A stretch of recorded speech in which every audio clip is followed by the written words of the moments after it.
네, 반갑습니다. 엠마 파이트 클럽. 오늘 함께 블랙컵 리뷰 해보려고 하는데, 반가우면서도 낯선 얼굴 등장했죠. 네, 한번 카메라 보고 소개 부탁드릴게요. 네, 안녕하세요. 불붕이 라텔 오근찬입니다. 반갑습니다. 불붕이라고 하기에는 네, 경기를 몇 번 뛰었죠? 경기는 3번 했습니다. 그렇죠. 네, 세 번이면은 불붕이라 하기 그렇고. 불붕이였다가 약간 뭐 성덕이라고 할까요, 그러면? 아, 성덕으로. 네. 좋아요. 저는 사실 격투기 관련된 지식이 너무 없다 보니까 약간 좀 그 지식을 잡아줄 사람도 필요했었고, 아, 네. 네, 그래서 뭔가 좀 균형 맞게 이야기가 되지 않을까 싶습니다. 네. 앞으로 좀 종종 뵐 수 있을까요? 아, 네, 종종. 일단 근데 뭐 저도 그렇게 뭐 깊은 격투기에 뭐 조예를 가지고 있는 건 또 아니기는 해서 그렇지만 제가 일단은 생각나는 대로 진지하게 받아들이지는 마시고 그냥 참고 정도. 아, 쟤는 저런 생각이구나. 반박시 님의 말이 다 맞다고. 네, 벌써 말씀을 드리겠습니다. 네. 네. 갑자기 난입했어요. 그럼 인사해볼래요? 안녕하세요. 자, 그럼 안녕. 이름이 뭐예요? 이제 안녕. 가고 싶은 거 했지? 이제 안녕. 자, 그러면 일단 리뷰를 한 세 파트로 나눠서 하면 좋겠어요. 첫 네. 번째는 블랙컵 전체 리뷰를 한번 하고, 그 다음에 엠마오가 뽑은 메인카드 경기 2개, 네. 그 다음에 라텔이 뽑은 메인카드 경기 2개, 이렇게 리뷰를 해보는 걸로. 자, 일단 블랙컵 얘기를 먼저 한번 해볼게요. 네. 결과를 예상했나요? 이렇게 될 거라는 거? 저는 예상하지는 못했습니다. 보통 사람들이 항상 얘기하는 것처럼 한국이 무난하게 올라갈 것이다 라고 생각을 했었는데 저도. 생각해보면 중국이 강했던 거일 수도 있다. 그러니까 왜냐면 몽골을 못하게 만들었다라고 볼 수도 있거든요. 그러니까 우리가 보통 유라시아를 이겼다 보니까 음, 그래도 한 좀 불리하더라도 5대2 정도 됐겠지 그쵸, 예. 했는데 사실 그렇게 될 줄은 몰랐죠. 몰랐던 거죠. 예. 느꼈던 거는 전체적으로 공통점이 있었던 것 같아요. 엄청 힘이 세다. 그쵸. 완력. 예. 좀 어떤 선수의 힘이 좀 제일 인상적이었어요? 일단은 그 윤방간 선수랑 그러니까 보로콜 선수가 어떻게 보면 싸잡았을 때나 보통 그 윤방간 선수랑 힘싸움을 할 때 윤방간 선수가 그거를 뿌리치거나 파야 되는데 그게 안 파지는 장면들이 보이더라고요. 그게 힘이 차이가 많이 났구나 라는 생각을 조금 했었습니다. 특히 윤만관 선수가 그래플러고 그쵸. 레슬링의 네. 강점을 보이는 선수인데 맞아요.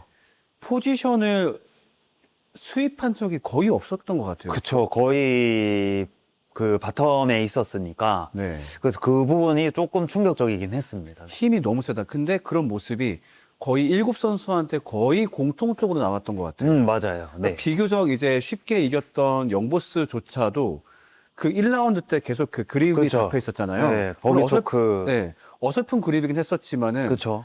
그거를 그렇게 털리도록 유지한 다음에 네. 2, 3라운드에도 그렇게 나쁘지 않은 모습을 보인 걸 보니까 맞아요. 이게 뭐 유전자인가 뭔가. 근데 그것도 뒤에 인터뷰를 보니까 네. 노린 거라고 하긴 하더라고요. 그 생각도 해봤어요. 약간 몽골 민족이 또 어렸을 때부터 씨름을, 그러니까 몽골 씨름을 많이 맞아요. 하고 좀 이렇게 호전적인 면이 있기도 하고 그 다음에 제 추측인데 승마가 비결은 아닐까 싶기도 했어요. 코어가 네. 좋아지다 보니까 승마라면, 저도 그렇게 들었거든요. 특히 승마가 엄청 코어를 잡아준다 맞아요. 그래가지고 그래서 어찌 보면 그거 덕분에 어렸을 때부터 키웠던 코어 힘이 되게 강했던 거 아니었을까. 그래서 약간 이 정도면 동아시아의 다게스탄 느낌? 그것도 말이 될 수 있겠네요. 네. 예. 왜냐면 그 전까지는 제가 알기론 몽골이 MMA 업계에서 그렇게까지 알려진 나라가 아니었다고 생각했었는데 맞아요. 네. 뚜껑을 열어보니까 이 사람들이 많이 진출 안 했다 뿐이지 그쵸. 엄청 강한 나라였구나. 느꼈던 것 맞아요. 같아요. 예. 바다가 주변에 없어서 육로로 밖에 진출을 할 수밖에 없잖아요. 그러다 네. 보니까 이런 스포츠나 문화적으로도 진출을 못했던 거 아닌가? 라는 생각이 들고 확실히 힘 얘기를 하시니까 저도 생각을 했던 게 제가 두 경기 찾아본 게 무칼리 선수랑 그 보우루추 선수? 그 김동규 선수랑 빅마우스 선수랑 한 선수를 찾아봤는데 네. 그 두 선수의 특징이 그 전 경기에 힘이 진짜 많이 들어갔어요. 아하. 혹시나 다시 보시면 아시겠지만 네. 펀치를 붕붕 이렇게 날리면서 본인이 힘들고 제대로 맞추지도 못하는 게 많았는데 이번에 딱 느낀 거는 힘 빼고 스피드 살려주고 그걸 이제 정확도를 가져가 버리니까 이 기본적인 근력이나 힘은 있는 상태에서 스피드랑 정확도가 붙어서 확실히 다른 느낌이 나왔구나. 뭐 조금 더 디테일하게 보면 보루츠 선수는 뭐 킥을 덜 쓰면서 주먹을 더 많이 쓰더라고요. 손이 너무 좋았죠. 그쵸. 그러니까 내가 손이 좋다라는 게 딱 인식이 되니까 그것만 쓰는 거죠.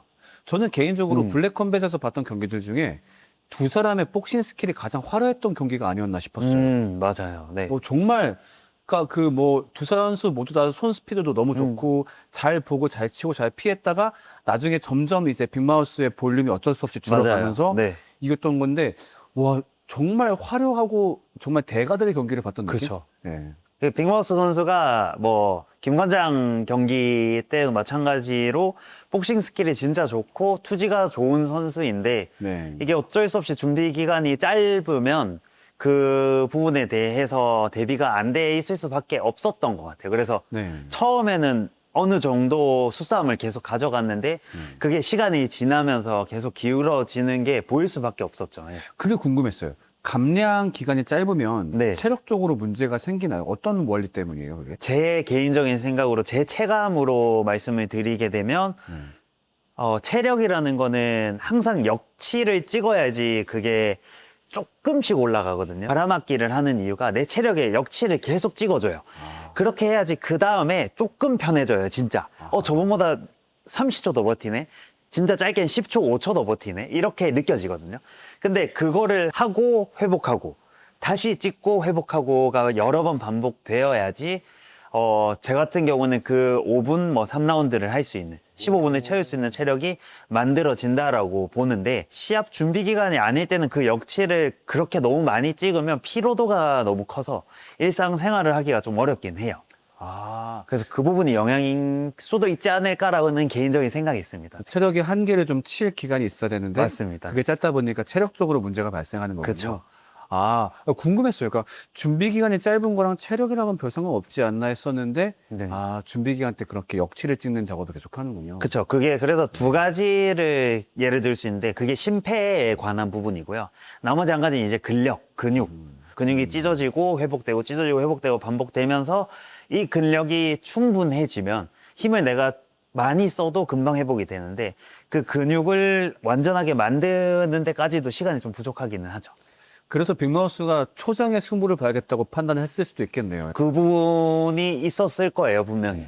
근데 보르츠가 생각보다 복싱을 너무 잘했다. 그쵸. 그렇죠. 맞아요. 그래서 초반에 태클 들어가고 이런 싱글렉 잡아서 넘긴 전략까지는 너무 좋았었는데 그 뒤에는 그 복싱이나 그런 전체적인 부분들 안에서 준비 기간이 좀 많이 아쉽지 않았나 싶은 생각이 좀 들었습니다. 자, 그 다음에 무칼리가 네. 환골탈퇴하게 된 원인을 뭐라고 분석하나요? 일단 격알못인 제 생각을 먼저 얘기해 보자면은 약간 무칼리가 천성적으로 이런 말 어떨지 모르겠지만 약간 강각양약의 좀 느낌이 있는 것 같아요. 그러니까 왜냐면 전에 그 중국하고 미니게임 했을 때 네. 상대방이 이제 복싱에 약한 것이 판단되니까 그때 또 복싱 엄청 잘했단 말이에요. 한 대도 안 맞고 되게 상체도 가볍게 막 움직이고 그쵸. 했단 말이에요. 근데 그랬다가 경기 때는 본인이 약간 약할 수도 있는 그래플링이나 레슬링이 섞이는 상황이 되니까 그쵸. 굉장히 무거워지더라고요. 근데 이번에 나이트 선수랑 했을 때 일단 나이트 선수가 가지고 있는 가장 큰 문제가 내추럴 헤비가 아니었다는 점. 그쵸. 리치 차이가 엄청나다 보니까 맞아요. 이거 내가 강자의 입장이네? 그러면서 점점점 기가 사는 느낌이 나는 거예요. 그래서 어떤 강강약약 특성상 초반에 임팩트를 못 보여줬기 때문에 그 무칼리의 기세가 더 올랐고 그게 무칼리의 승리 비결이 아니었을까? 하는 저는 좀 그렇게 봤었거든요. 확실히 그럴 수 있을 것 같고요. 그 부분은 제가 생각을 못 해본 영역인데 제가 무칼리 선수 이전 경기를 봤어요. 플레이를 이렇게 했었나? 그때는 그냥 막연히 기억하기로 기대가 엄청 좋았어요. 얼굴이 딱 다라이가 우리 호동이 형님의 다라이지 않습니까? 턱이 그냥 네. 야. 약간 천하장사 다라이를 갖고 있기 때문에 이거는 운동을 못 할 수가 없다. 라고 생각을 하고 봤었는데 제가 봤었을 때 이전 경기 봤을 때 플레이는 비슷했어요. 플레이는 비슷했는데 차이점이 뭐냐면 저도 데뷔전을 해본 사람으로서 이 데뷔전을 한다는 것 자체가 완전 압박감이나 그 생각이 다릅니다. 그 긴장감, 그리고 빵글러브나 뭐 온스를 쓰다가 당연히 연습을 했겠지만 오픈핑거로 해서 제대로 한 방을 맞았을 때 그 처음에 놀래는 기분. 아. 그러니까 잽을 맞았는데 놀라요. 이렇게 아프구나. 근데 사실 빵글러브도 솔직히 막 빵이 그렇게 크진 않잖아요. 그렇죠, 네. 근데 그래도 체감이 많이 큰가요? 근데 빵으로 할 때도 어쨌든 상대들이 기본적으로 조절을 어느 정도 하긴 합니다. 아, 어차피 완전 실전은 아니니까. 그렇죠. 빵으로 뭐 풀스윙을 갈겨도 다르긴 하겠지만 빵으로 네. 할 때는 기본적으로 다치면 안 된다는 게 전제가 돼 있는데 이제 시합장에 올라가서 시합을 할 때는 다치게 해야 된다는 마음으로 공격을 하기 때문에 느낌이 다르기는 하죠. 그래서 그게 맞으면 일단은 느낌이 완전 다르기는 하고 진짜 어떻게 보면 중국 선수가 잘했던 걸지도 라는 아니면 맷집이 진짜 좋았던 걸지도 하는 생각도 들었고요. 사실 중국 그 금도장군 봤을 때 네. 약간 좀 죄송하지만 동글동글하니 그쵸. 되게 못하게 생겼었거든요. 맞아요. 네. 그래가지고 근데 그런 사람을 무칼리가 제대로 제압을 못하길래 맞아요. 무칼리도 별거 없구나 했는데 웬걸 와 스텝도 너무 가볍고 그쵸. 앞손 사용도 너무 좋았고 그쵸? 맞아요. 그래서 나이트 선수가 어떻게 보면 이제 클린치를 하거나 태클을 하려고 했었는데 이미 그러니까 초반에 무칼리 선수의 펀치가 많이 들어간다고 느껴졌어요. 그리고 나중에도 제가 라이브로 볼 때는 몰랐는데 잽을 왜 너무 많이 맞는데라는 생각이 들었었거든요. 근데 그 나중에 올라온 영상 보고 여러 각도 카메라로 보니까 눈이 안 떠지더라고요. 네. 네. 그러니까 한쪽 눈이 일단 안 떠지기 시작하면 시야가 이제 꼬이게 되고 그렇게 되면 거리 싸우기가 힘들어요. 네. 그리고 약간 제가 느꼈을 때는 무칼리 펀치가 강해서 나이트 선수가 쉽게 못 들어가는 약간 주저하는 게 느껴지기는 했습니다. 네. 보니까 그 공남 선수 얘기 들어보니까 끝나고 바로 병원 갔는데 네. 수술해야 된대요. 안화가한테 아. 박살나 버려가지고. 맞아요. 이게 안화가 오면 제가 네. 듣기로 딱 이렇게 앞에 보이는 사물이 두세 개로 이렇게 나눠져서 보인대요. 맞은 순간 핑 하면서 귀나 이런 청각이 머리, 뇌에 닿는 소리들은 들리거든요.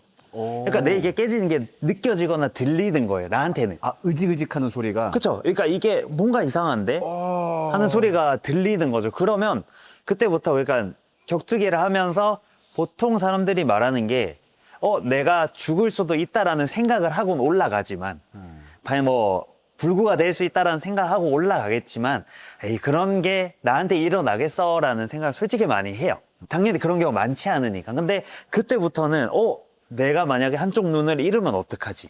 얼굴이 깨진 상태로 평생을 살아가야 된다면 어떡할까? 라는 생각을 할 수밖에 없게 되는 거죠. 네, 그걸 그렇습니다. 감안하고 들었을 때는 나이트가 그래도 잘했다.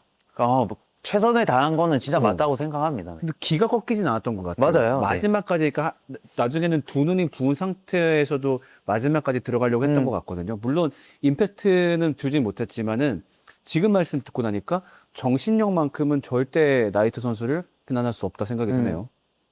맞습니다. 네. 네, 좋아요. 뭐 어쨌든 결과적으로 이제 3대4 아쉽게 패배를 하게 됐어요. 좀 앞으로 어떻게 생각하나요? 블랙컵에 대한 흥미가 떨어지지 않을까? 좀 어떤 좀 전망이 그려지나요? 일단은 뭐 불봉이로서 한마디를 드린다고 하면 블랙 컴뱃이 지금 굉장히 좀 중요한 시기인 것 같아요. 네. 해외에 있는 격투기 팬들이 유입되지 않으면 어느 정도 성장을 할 수 있는 고점은 찍었다고 생각을 하거든요. 국내에서 당연히 뭐 추성훈 선수랑 뭐 이런 시합들이 있긴 하지만 그렇기 때문에 저도 솔직히 한국인 입장으로는 네. 뭐 국뽕이나 이런 게 있기 때문에 그런 그쵸. 거를 감안하면 흥미가 떨어지는 건 사실이기는 하나 다른 해외 선수들을 이때 확실하게 조명을 해주고 그 결승전에서 어찌 보면 좀 드라마 같은 서사들이나 좀 스토리들이 나온다고 하면 그 나라 선수들이나 그 나라 사람들이 더 많이 유입이 되지 않을까 네. 하는 생각이 듭니다. 저도 결과적으로는 좋았다고 생각을 하는 게, 물론 저 또한 대한민국의 승리를 응원했지만, 그쵸. 만약에 첫 블랙컵에서 한국이 이기게 된다면은, 블랙컵 자체에 대한 국제적인 신뢰도가 떨어졌을 것 같아요. 어차피 홈그라운드 쟤네한테 유리하게 갔겠네. 근데 그쵸. 한 팀은 8강에서 한 팀은 4강에서 떨어진 걸 보아하니, 이거 최소한 공평한가 보다. 그리고 몽골에서 블랙컴뱃에 대한 인기가 진짜 어마어마하다고 들었거든요. 맞아요. 네. 오히려 한국에서의 블랙컴뱃 인지도보다 몽골에서 블랙컴뱃에 대한 인지도가 퍼센트로 치면 더 높을 수도 있다고 들었어요. 그러면 해외 팬들도 유입될 수 있고 이것이 오히려 서사가 되어서 나중에 뭐 블랙컵 시즌 2 때는 3 때는 드디어 결승전에 올라갔을 때 지금의 패배가 다 하나의 서사의 재료가 되지 않을까 생각도 있어요. 다음 블랙컵을 할 때 한국 선수들이 많이 지원할 거라고 보시나요? 어떠시나요?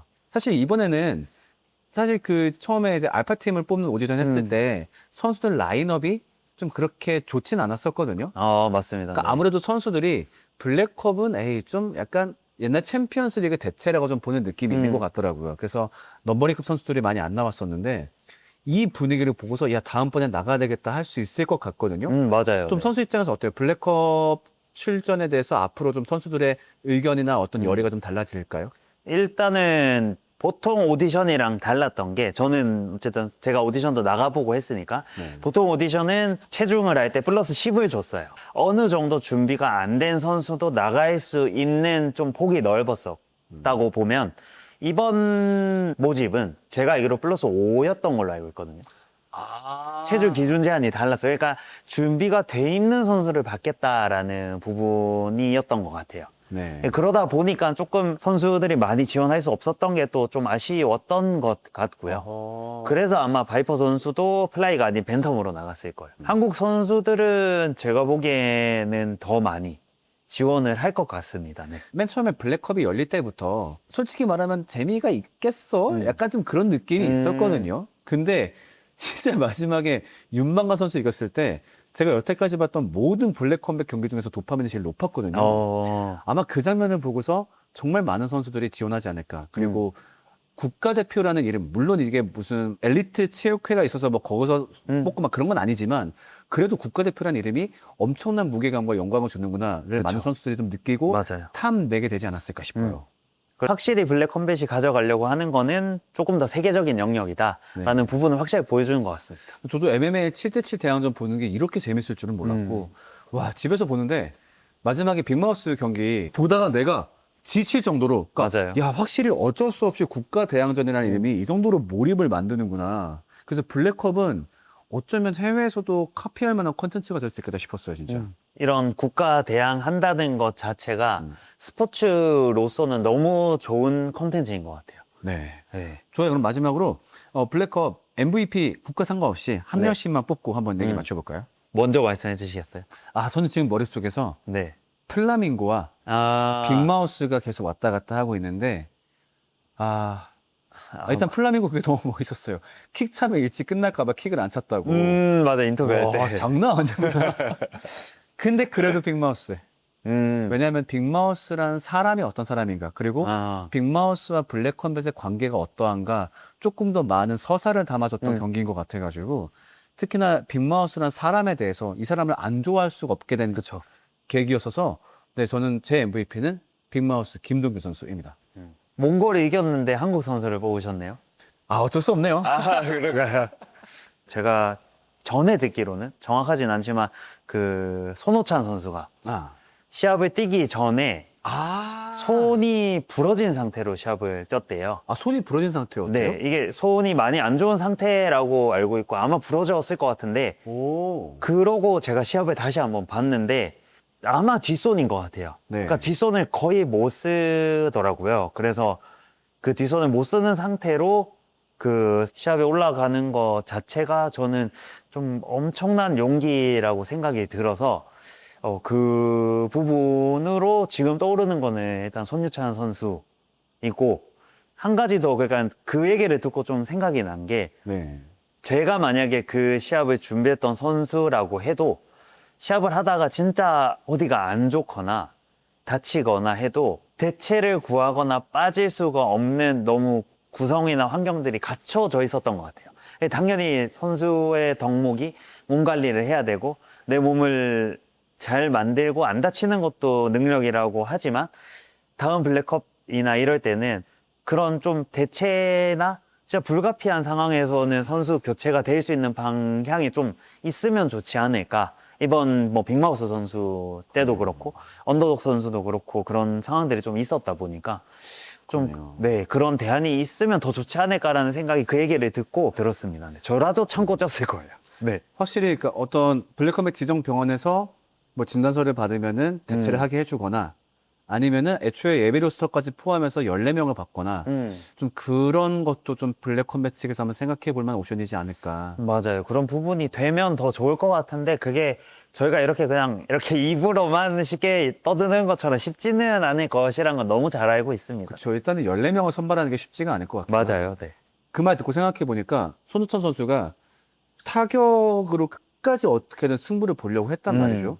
심지어 타격을 처음에 적중을 받고서 어찌 보면 타격 상대가 안 된다는 걸 알았을 때에도 타격을 고집했거든요. 근데 오히려 손이 부러진 사람이 마지막 인터뷰 때 재밌는 경기를 보여주고 싶었다. 그래서 그렇게 했다라고 얘기하는데 손석천 선수가 팬들을 얼마나 생각하는 건지를 또 엿볼 수 있는 그런 계기가 아니었나. 네, 맞아요. 그래서 아. 중간에 갑자기 저 상황에 왜 플라잉 니킥을 하지라는 그 장면이 저는 있었거든요. 네. 근데 그 이유가 아마 지금 손이 조금 불편하니까 약간 내가 그래도 좀 빨리 보낼 수 있는 아하. 기술 중에 하나로 그거를 가져오지 않았나라는 생각이 들더라고요. 그래서 되게 서럽게 우는 모습을 봤는데 그래도 뭐 핑계나 이런 거 없이 좀 시합을 하셨고 마무리하는 게 참 저는 네, 네. 멋있게 보였습니다. 좋습니다. 이제 메인 카드 두 경기 각자씩 또 언급해 보면서 다음 파트 2로 넘어가 보겠습니다. 네.